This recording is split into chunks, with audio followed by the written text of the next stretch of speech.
I've peeled a fry off the bottom of someone's shoe and I've eaten it. Wouldn't suggest it.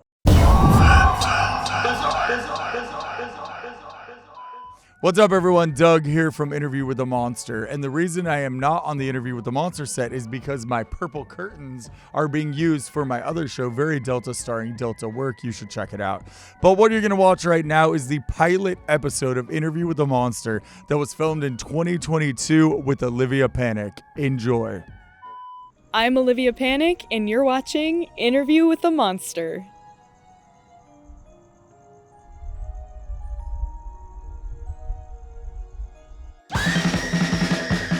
The show nobody asked for.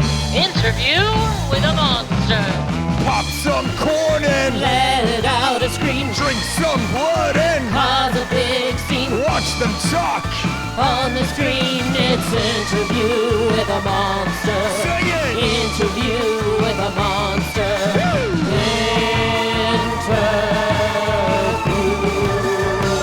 With the monster! So, what's a scare actor? My definition of a scare actor is not necessarily somebody that becomes the character, but somebody that can tie in their own, personal being into the character. So what you think is funny, you should put into your thing. What you think is scary, you should put into the thing, because something that a guest is afraid of, you might not be afraid of. But if you tie in your fears to your character, you know damn well one of those guests walking through there is also going to be scared of it. So, when did you first get into horror? The first sort of horror-related event or thing that I remember being super into was actually when I first moved to California. And I met a new group of friends through school, and they all were like, "You have to go to this event." Blah, blah, blah. And I had no idea what it was, and it ended up being Scary Farm, and I loved it. Probably pissed myself, but loved it. What maze did you remember from your first visit?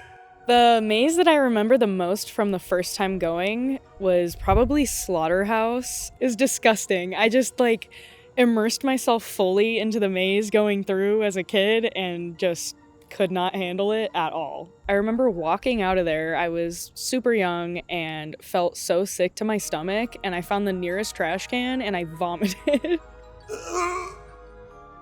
You like that? So, what's your favorite maze? My favorite maze that I've ever been through is Doll Factory. That shit is so fucked up. You gotta be real messed up to come up with that.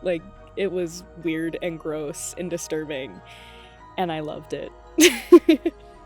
So, tell me about the first haunt you worked for. The first haunt I ever worked or auditioned for was Coffin Creek in Corona. I was barely 17 years old, and I was nervous as shit. And it was such a good experience because through that same season, I was able to go into Sinister Point once Coffin Creek closed for the season. And I also got to work there all in one haunt season. So I got 2 haunts in one.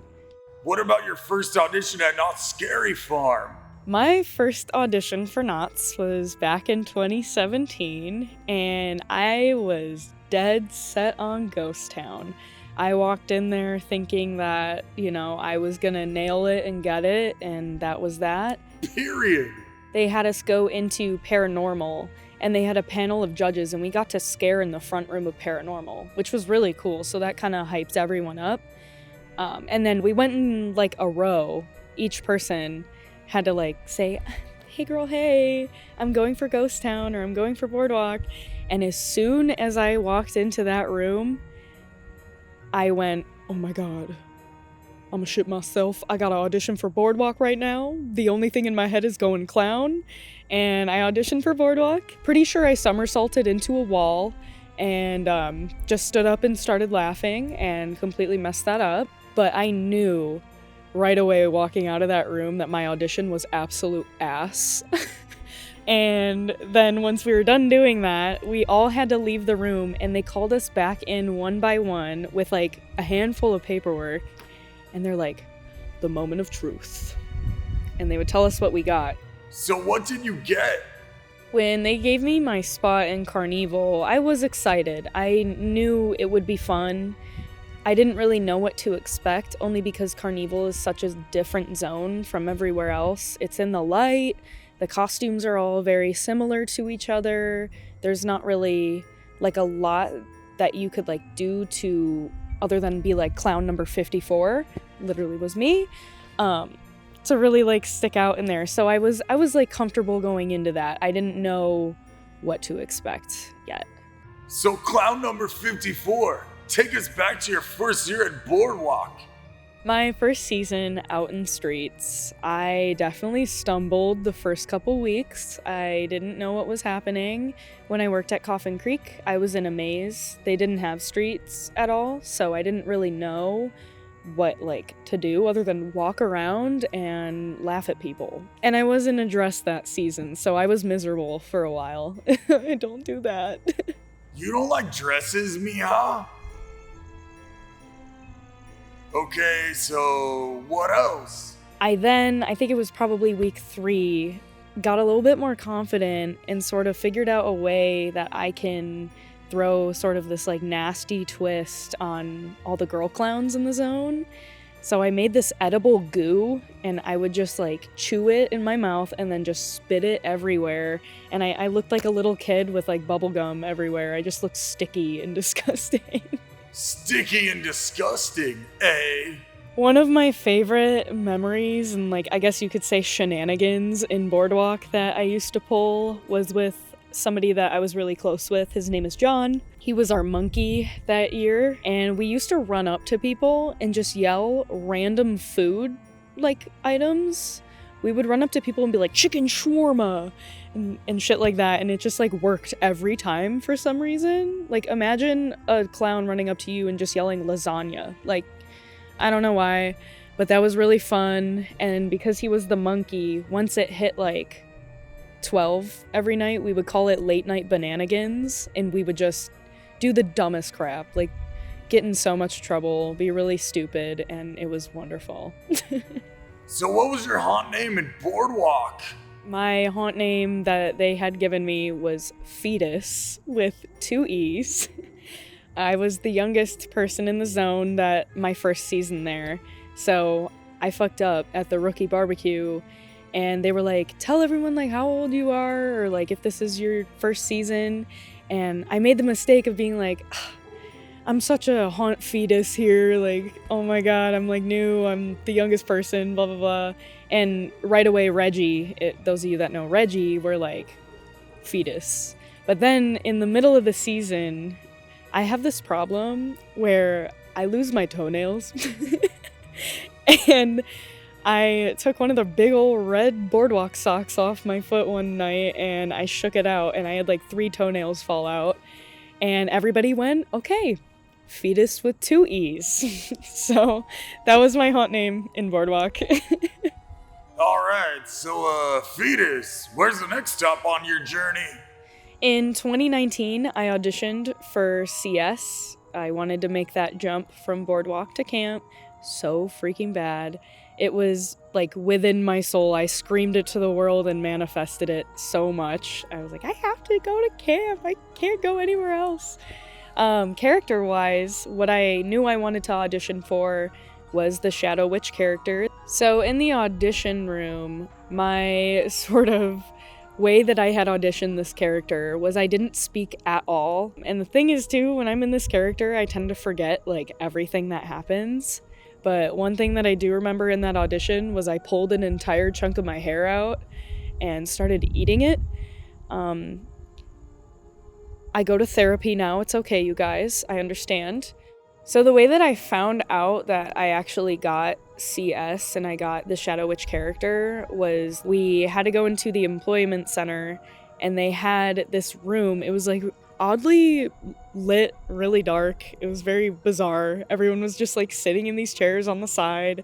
So there was like a row of tables and they would just call like a bunch of people up and they would grab these binders that had the zone on them. So you kind of knew right away when they would walk up to you with a binder. And I was sitting next to somebody that like really like wanted Ghost Town. And I was in Boardwalk previously. So I look at this person that was going to tell us like our fate basically, and I saw that they had Boardwalk Spinder and they had Camp Spinder. So I was shitting my pants. I could not go back to Boardwalk. I was so scared.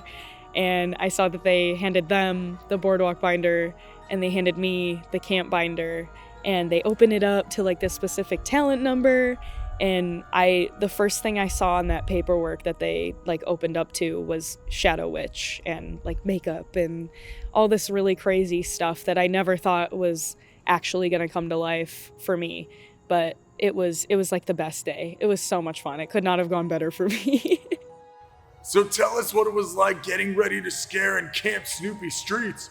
It was a lot. It was all new to me. The zone, the look, everything was so new, and it was kind of up to me to do my own research and ask around about what to expect, not only out on streets, but what to expect backstage before I even get the makeup on, all of that kind of stuff. Like how are we all going to interact with each other? And that kind of segued into, okay, I know who I can kind of fuck with out there when I'm in the character.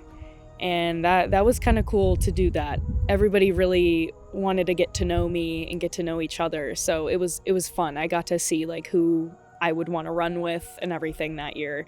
And there was a lot of preparation as far as how was I going to learn how to slide with a freaking 7-foot-long cape on? How was I going to work in a corset every single night and with this makeup on without a crutch of a mask? Like, what was it like going from mask to makeup, baby? the transition from going from a mask for 2 seasons to 2D makeup, not even a prosthetic, was kind of insane to me. I felt like there was nothing at all on my face, and there was nothing to hide behind. And I knew I had to be as animated as possible at all times, or else I was gonna look stupid. And yeah, when I was in my clown mask for 2 years, it was really easy to kind of like hide any of my personal emotions. But when you're in that 2D makeup, like you have to be on, like forever and always, or else, you know, guests might see you drop your character, or might see you say something you probably shouldn't say out there. But to me, it was really cool. I got to immerse myself even more and push myself even more. So after like 2 weeks of being in that 2D makeup, I was like, oh my God, like this is like all the muscles in my face hurt so bad driving home. Like it's insane. You have to turn it up.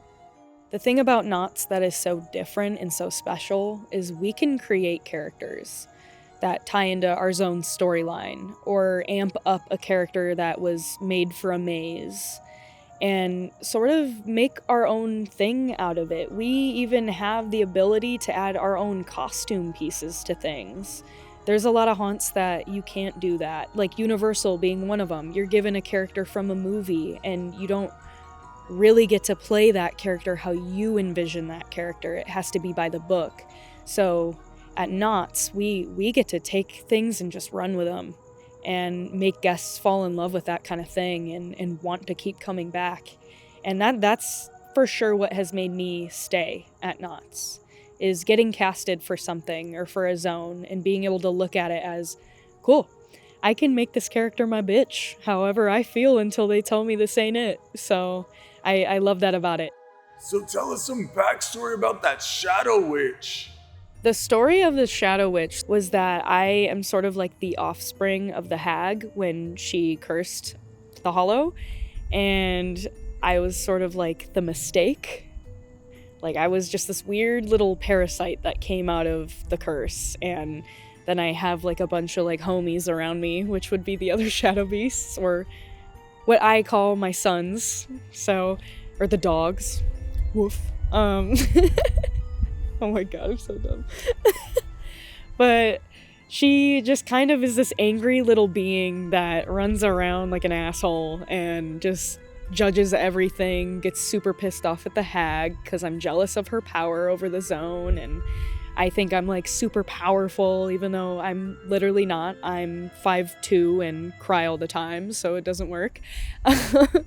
But it's a lot of fun playing this character because there's a lot to it. I kind of have to hate everything and be angry at everything, but I can like make that funny at times and gross and possible to interact with every other character in the zone and just like shit talk everyone. So give us some dialogue lines you've used out on streets, bro.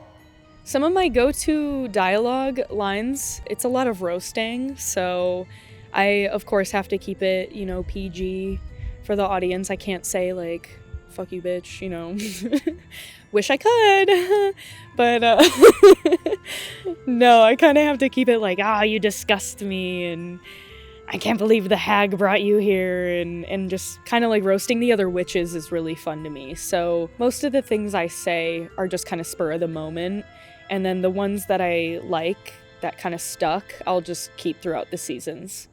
So what's going through your mind when you're scare acting? The only thing that's going through my head is, am I gonna get in trouble for this? I forget so much of what's going on. I kind of space out and go with the motions, see how crazy I can get, how many buttons I can freaking push, and yeah, I kind of let loose, and then once it's my break time, I walk up the cave steps and I go, what happened? Until someone kind of tells me. Do you remember that time you licked period blood up off the streets of Camp Snoopy? What?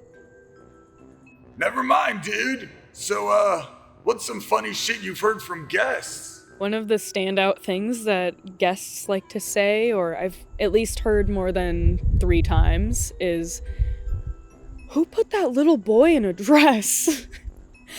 Because I'm one of the, female scare actors that don't really, identify as much of a female character. I kind of get really gritty. I don't look very, female presenting.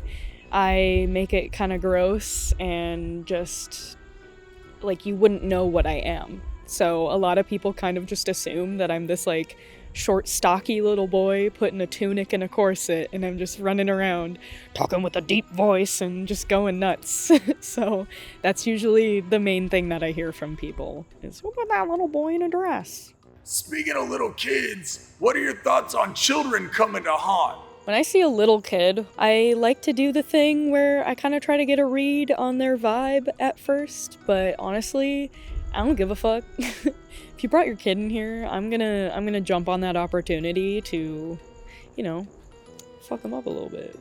But, nothing better than a little bit of childhood trauma. So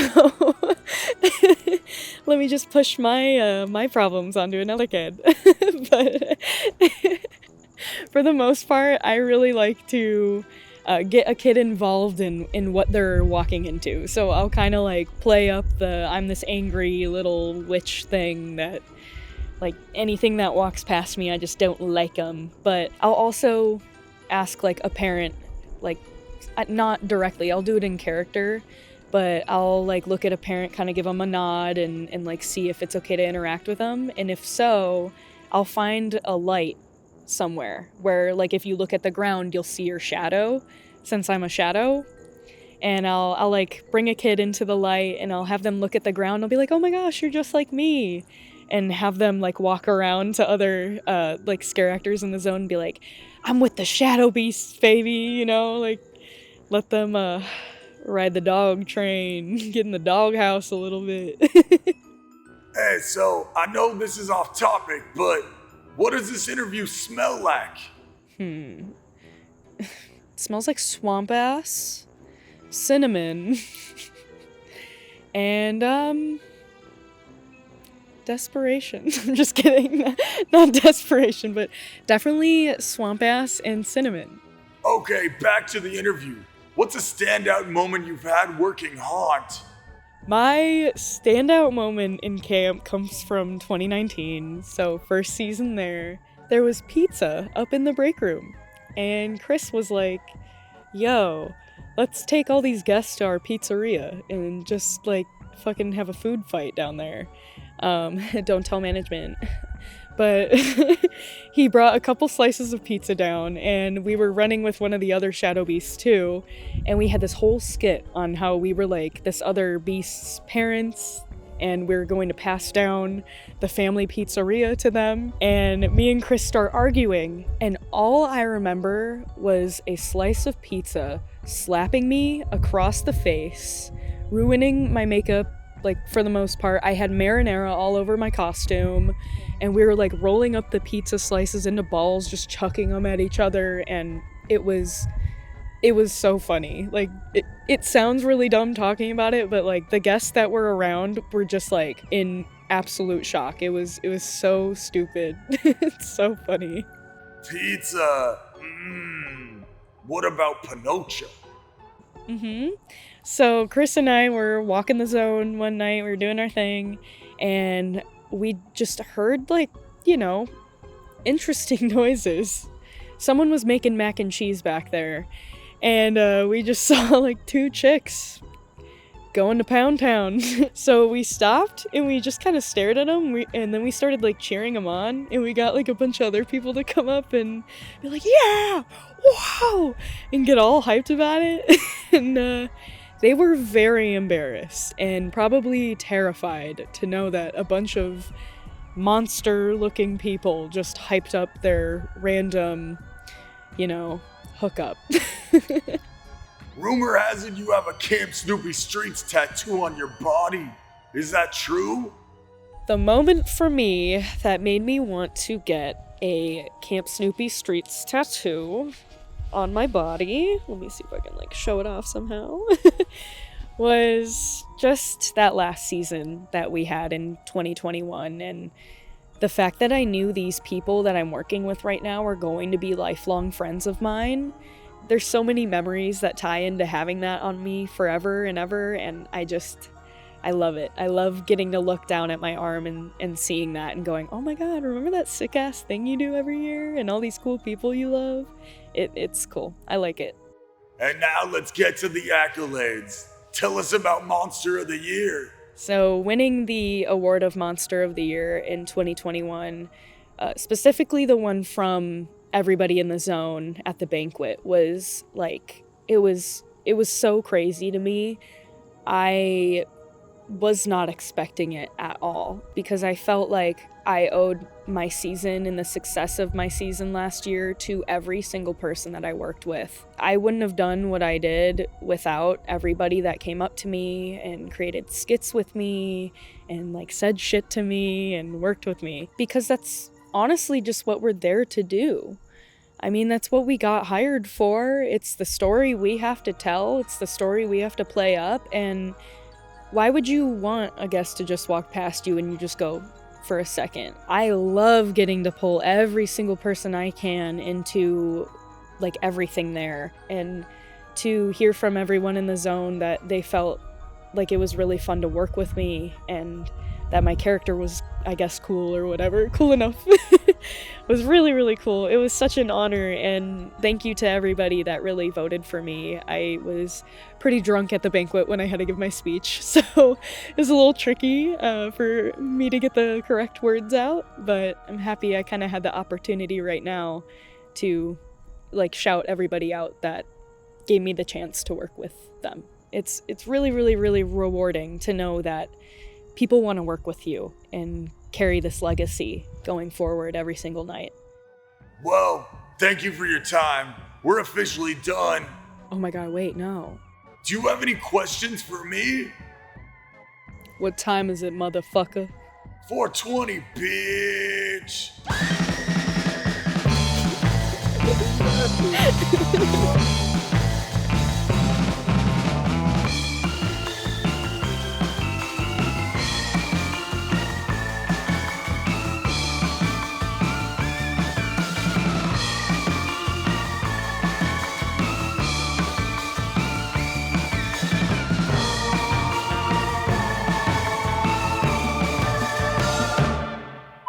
C4!